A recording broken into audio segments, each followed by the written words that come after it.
Good morning. We're taking a look at the gold market, and as you can see, we did reach a top up here on the 26th of August. We got to 1555. We're down a little bit now, but this is what gold does. It does do the consolidation up, consolidation up.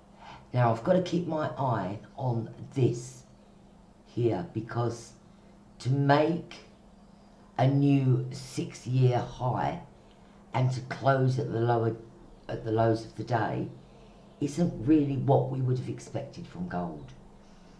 But the lower highs and lower lows normally suggest another bullish move.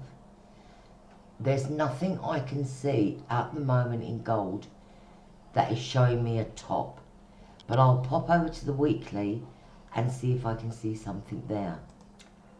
Now this weekly chart is showing a different aspect to gold. It's showing that this last week it did close lower on the week.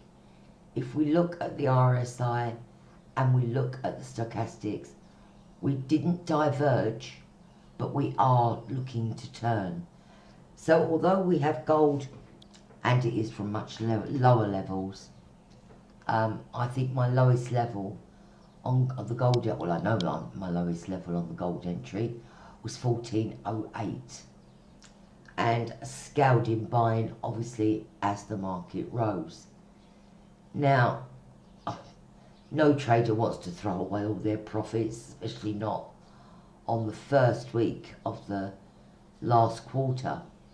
But what we have to be aware of is that gold on the weekly chart is actually looking a bit overcooked. So this shouldn't be surprising, I guess.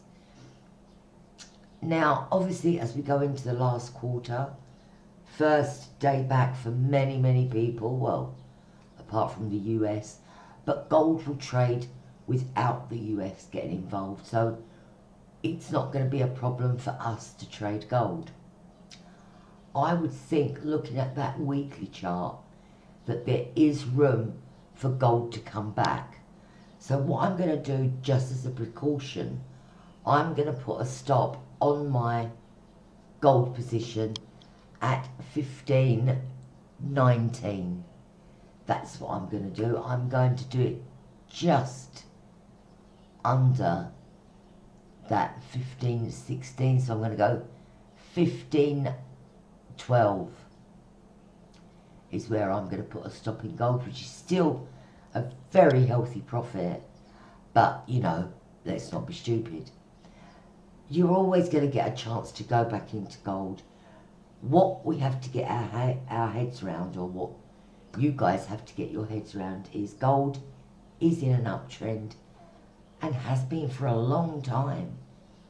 And all we saw from that 2011, 13 up to this year was the sideways movement. And a continuation sideways movement and a break does suggest that the market will aim for the next big level. On a measured basis, we know that that is 1603. But what we can do, we have the core position that we know that gold is going to trade higher. So what we're going to do, we're just going to do that as it backs and feels we're going to buy. Obviously that first stop that we would be buying at would be 1475. If we break that, you get out of gold very, very quickly, because you're coming back to this consolidation. Now, if I put a fib level on the weekly, I'm going to take it from, as I always do, where did gold start its bull run? There. So we take that up. We know that in any market, it can retrace back 38.2. That takes that to 14.99. The first one would be 14.90. So I think putting the stop at 15.12 is a really good move, okay? Because we don't want to see it all the way back down here, because we'd be stopping out where we should be buying. This turning is a bit worrying for the uptrend, but it's worrying for the uptrend at the moment.